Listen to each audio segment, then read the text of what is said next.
Guys, good morning and welcome back to my channel Sonia vlog.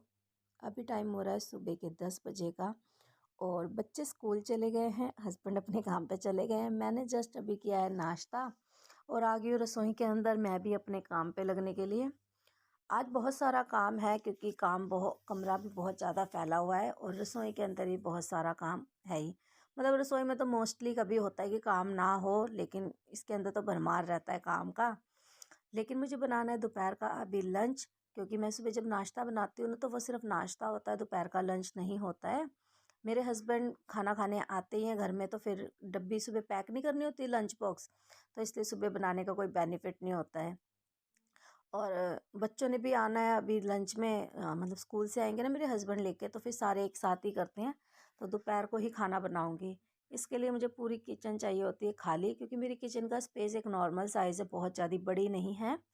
But हाँ, काम करने लायक है, लेकिन अगर उस पे ही सारा फैलावा फैला रहेगा तो काम करने में बहुत दिक्कत हो जाती है। तो बर्तनों की जो ज़रूरत पड़ती है खाना बनाने के लिए, तो मैंने सोचा क्यों ना पहले सबसे पहले रसोई का काम कर लेती हूँ।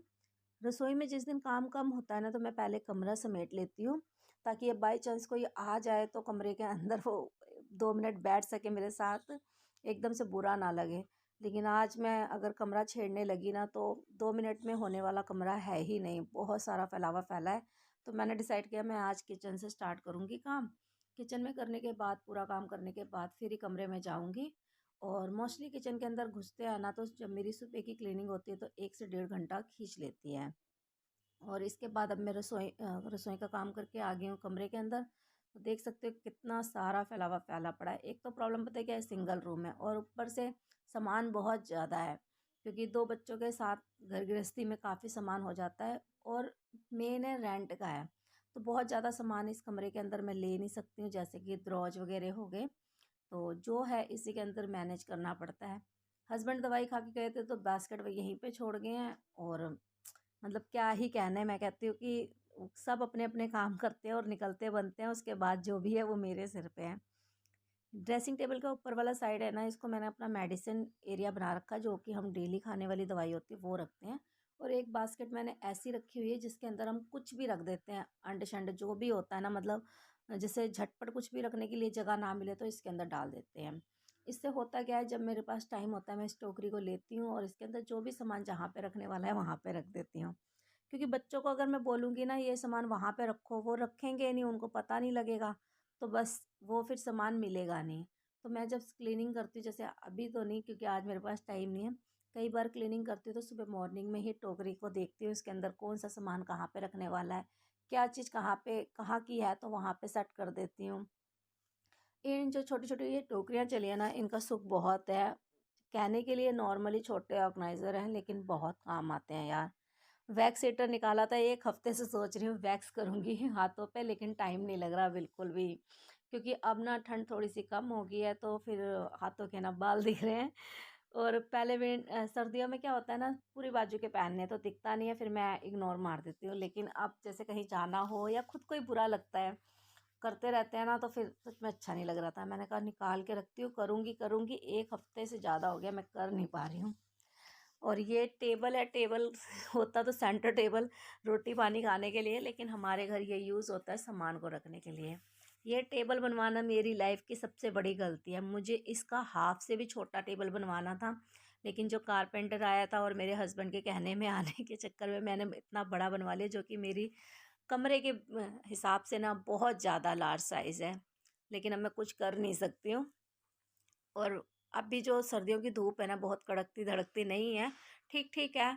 तो मेरा सबसे पहला काम होता है धूप को यूज़ करने के लिए अपने बिस्तरे डालने का। मुझे धूप के अंदर के जो बिस्तर डले हुए होते हैं ना, उसको यूज़ करने में बहुत अच्छा लगता है। मतलब उसके अंदर जो फ्रेशनेस फील होती है ना, मैं आपको बता नहीं सकती। मैं मतलब उसकी क्रेज़ी हूँ। आपने मोस्टली मेरे व्लॉग में देखा होगा कि मैं रजाई गद्दे तकिए वकिए सब धूप में रख देती हूँ। और जबकि मेरे कमरे में भी काफ़ी अच्छी हीट आती है, लेकिन मुझे पता नहीं क्यों धूप के अंदर सेक लगे हुए गद्दों पे सोना, रजाई ओढ़ना एक अलग ही फ्रेशनेस फील देती है। हाइजीनिक तो देखिए है ही है, क्योंकि धूप के अंदर अच्छे से अच्छे कीड़े मकोड़े मर जाते हैं। तो इससे बढ़िया तो हाइजीनिक आप अपने बिस्तरों को कभी कर ही नहीं सकते हो। और अभी जैसे मेरे हस्बैंड सुबह गए थे काम पे, तो मैंने उन्हें बोला कि आप ना यूँ करो, रजाई और ब्लैंक कंबल, रजाई और गद्दा ऊपर छत पे डालो, जो हमने नीचे बिछाते हैं ना सोने के लिए, क्योंकि बेड छोटा है तो एक गद्दा नीचे ज़रूर बिछता है जिस पे मैं और मेरे हस्बैंड सोते हैं। तो वो छत पे डालो, जब तक मैं काम कुम करूँगी ना तब तक वो अच्छे से करारे हो जाएंगे। तो फिर मैं उतार लूँगी और इसके बाद जो कपड़े कल धोए थे उनको डालूँगी। ये कपड़े कल शाम को धुले थे, तो शाम को ना मैं छत पे कपड़े कम डालती हूँ विंटर में, क्योंकि रात को बारिश आ गई या उड़ गए। इन दिनों हवा भी बहुत ज़्यादा चल रही है। मतलब जब मैं ये वॉइस डाल रही हूँ ना 2 दिन बाद, तो बहुत तेज़ हवा चल रही थी, इतनी तेज़ कि बिना चिटकनी हो गए तो कपड़े टिक नहीं सकते। चिटकनी ख़राब वाली होगी ना तो भी उड़ जाएंगे आपके कपड़े। और बिस्तरा मैंने जो ऊपर से उठाया था उनको उनकी जगह पे रख दिया है, कपड़े भी डाल दिया ऊपर। अब मैं आ गई हूँ तड़के की तैयारी करने के लिए। और देखिए जहाँ पे मैं बैठी हूँ कितनी अच्छी रोशनी आ रही है, क्योंकि थोड़े टाइम में ना यहाँ तक धूप आना शुरू हो जाएगी और धूप काफ़ी अच्छी निकल रही है। और तड़का तैयार करने के लिए मैं पहले हाथ वाला जो बिना इलेक्ट्रॉनिक होता है ना वो यूज़ करने के लिए सोची थी, लेकिन टाइम लगता। इससे बढ़िया है फटाफट से हैंड ब्लेंडर यूज़ करो। और हैंड ब्लेंडर जो यूज़ करता है ना उसी को पता है उसका सुख। हैंड ब्लेंडर का सच में बहुत ज़्यादा सुख है, मिक्सर से भी ज़्यादा अच्छा मतलब काम करता है ये जल्दबाजी के मामले में।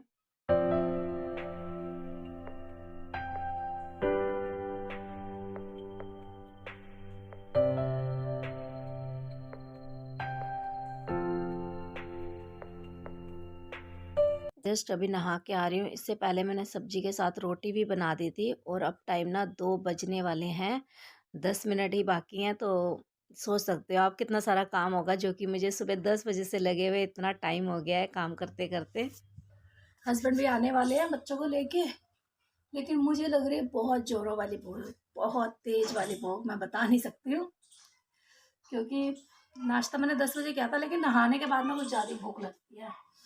लेकिन मेरा दिल कर रहा है, बाहर धूप बहुत करारी निकली है, मैं उसमें जाऊं और फिर बैठ जाऊं, ताकि धूप के अंदर बैठ के खाना खाऊं। कोल्ड क्रीम लगाने के बाद फेस ऐसा हो जाता है ना जैसे लगता है ऑयली ऑयली हो, तो उसके लिए यही है, गीला कपड़ा या नॉर्मल कोई भी कपड़ा ले और उससे एक्स्ट्रा पहले कोल्ड क्रीम लेके अच्छे से मसाज कर ले। फिर जितना भी आपको एक्स्ट्रा लगता है उसको हल्का हल्का हटा दे, हल्के हल्के हाथों से। बस आपके फेस पे शाइन रह जाएगी और पता ही नहीं लगेगा कि आपने कोल्ड क्रीम भी लगाई है। रेड और मैरून कलर की लिपस्टिक मिक्स करके लगाऊंगी। ये तो जो नॉर्मल है हमारी लिक्विड वाली है, वही है। इसको अच्छे से ना, अगर लिक्विड वाली लिपस्टिक आप इस तरीके से स्प्रेड करके लगाते हैं ना, इसे अच्छे से स्प्रेड कर लेते हैं, तो एक इसके ऊपर ना लेयर नहीं बनती, लिप्स नहीं फटते, बहुत लाइट सा वो रह जाता है, कलर रह जाता है। लेकिन मैं इसके ऊपर हल्की सी मॉइस्चर वाली लगाऊंगी।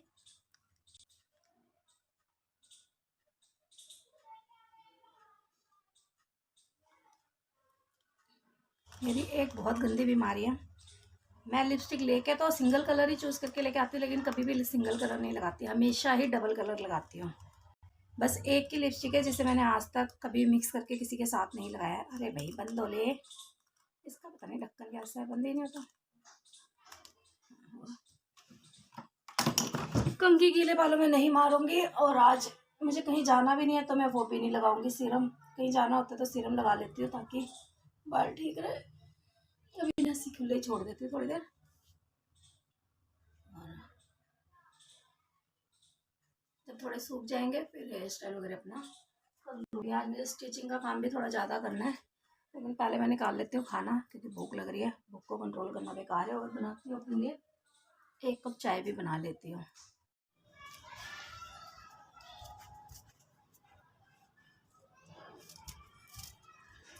मैट कहाँ गया? मैट मैंने उधर लपेट के रख दिया है, आधा ही खोल दिया।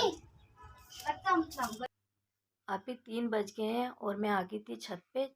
चाय मैंने ऊपर पी है और खाना नीचे ही खा लिया था, क्योंकि भूख काफ़ी तेज़ लग रही थी ना। बच्चे भी आने वाले थे तो मैंने कहा खाना खा के तसल्ली बख्श ऊपर जाऊंगी, तो चाय ऊपर लेके आई थी और खाना नीचे खाया था। अंजू है, अंजू कहती मम्मी आप ऊपर धूप में बैठ रहे हो तो मैं भी बैठूंगी।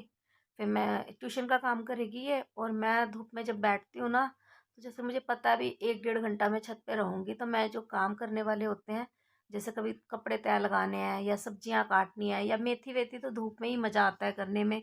मेथी हो जाए, हरा साग हो जाए, इन सबको ना चुगने में, काम करने में छत पे ही सबसे ज़्यादा मज़ा आता है धूप के अंदर बैठ के। क्योंकि अगर आप इन्हें स्पेशली काम करोगे ना लेके, तो आपके 2 ढाई घंटे वेस्ट हो जाते हैं और बाद में लगता है यार मेथी खाना बहुत महंगी पड़ गई है, क्योंकि टाइम पैसे तो जाते ही जाते हैं, समय भी बहुत सारा चला जाता है। लेकिन अभी मैं धूप में हरा प्याज कट कर रही हूँ, जो कि मुझे रात को सब्जी बनानी है। बाकी और थोड़े थोड़े काम है वो भी बैठ के धूप में ही कर लूँगी। अच्छा, किस किस को इस तरीके से धूप में घर के छोटे मोटे काम कर लेना सही लगता है, ताकि टाइम भी बच जाता है और काम भी हो जाता है? और कौन करता है, कमेंट्स करके ज़रूर मुझे बताना। चीकू भी आ गया है छत पे, इसको भी छत पे लेके आ गई हूँ मैं, धूप अच्छी निकली हुई है। और खाना वाना खा लिया है, तो थोड़ा सा ये सब्जियां थी जिनको मतलब कट कुट करके रखनी थी, जैसे मटर थे उनको छील के रखना था। ये हरा प्याज था जो कि परसों आया था, पापा लेके आए थे, तो कल टाइम नहीं मिल पाया, नहीं रखा। देखिए कितना सारा गल गया है, मतलब कूड़ा काफ़ी निकल गया, जबकि इतना कूड़ा निकलता नहीं है। और धनिया है, धनिया भी साफ़ करके रखूँगी, क्योंकि धनिया साफ़ पड़ा रहता है ना तो सब्ज़ी में आसानी से डल जाता है, लेकिन उसी टाइम आपको साफ़ करके डालना है ना, फिर रह जाता है। मेरे साथ तो ऑलमोस्ट यही होता है, क्योंकि जब खाना बना रहे होते हैं तब वैसे ही इतनी हड़बड़ी होती है। तो मटर भी छिल के रख दूँगी, मटर छिले रहते हैं, जैसे सुबह भी चिड़वा मटर बनाना है, मतलब कि पोहा वगैरह बनाना है या आलू मटर की सब्ज़ी वगैरह बनानी, जल्दबाजी में रहो तो छिले पड़े रहते हैं, फटाफट से काम हो जाता है।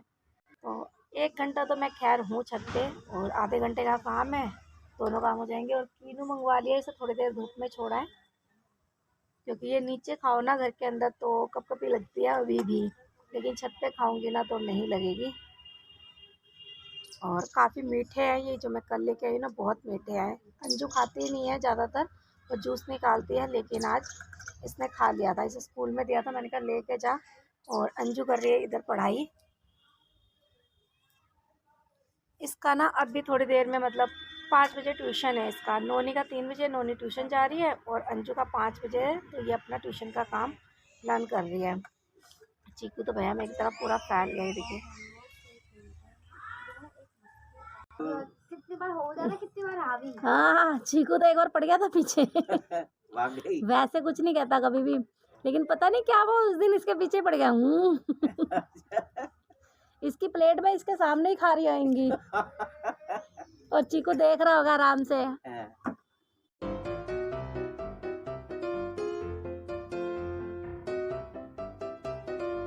चीकू, चीकू इधर फंस गया है फ्रिज के पीछे। गिलहरी समझा क्या अपने आप को बाबू? खरगोश सुन के गिलहरी समझा क्या?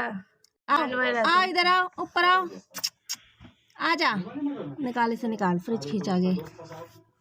वही से निकल जाएगा उसे तो। नहीं निकलेगा। हटो मम्मा, इधर आ। कहीं पे भी गिर जाएगा। अभी लग जाए, लग जाए तो क्या करेगा? लग जाएगा तो क्या करेगा बता? वहां पे किससे गई थी? लग जाती तो क्या होता है? आवाज तेरी वैसी नहीं है। कहाँ पे ढूंढेंगे, कहाँ पे ढूंढेंगे? देखिए सुबह ये बेड के नीचे पीछे गिर गया था दोपहर को, और अब खुंदक में आया पड़ा है, तो इनके साथ मतलब पूरी कुश्ती करने में लगा पड़ा है, पूरी बराबरी की लड़ाई कर रहा है। और खुंदक भी किस बात का कोई नहीं जानता भाई। तो चलिए, ये था मेरा आज का छोटा सा व्लॉग। आई होप आपको पसंद आया हो, तो वीडियो लाइक कर देना, चैनल पे नए हैं तो चैनल को सब्सक्राइब कर देना। मिलूंगी नेक्स्ट व्लॉग में, तब तक के लिए take care and bye bye.